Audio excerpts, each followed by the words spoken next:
So, ito na nga, Captain Els laban kay Shizu.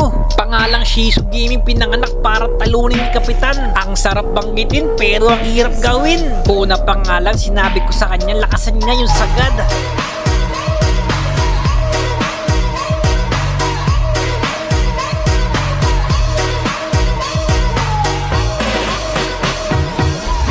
Ang kulit ng idol nyo, sinabi ko ng lakasan niya eh. Kapag sinabi ko sa'yo lakasan mo, yung malakas, yung sagad.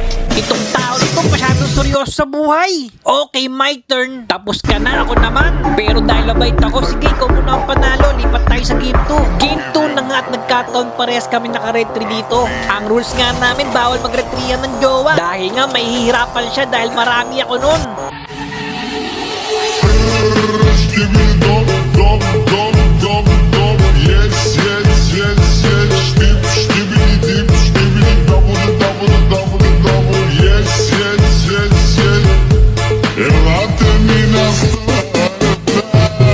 O teka, kalma, isiyan nyo lang, ako lang to, si Captain Els, ang nag-iisang tugad sa may sariling mundo.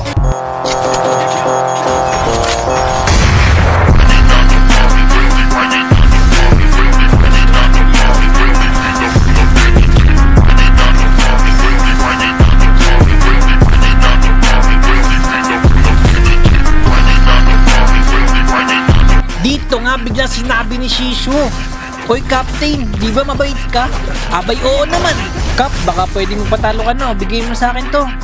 Yun lang ba? Walang problema dun, madali akong kausap. At dito na nga nagtatapos ang ating kwento.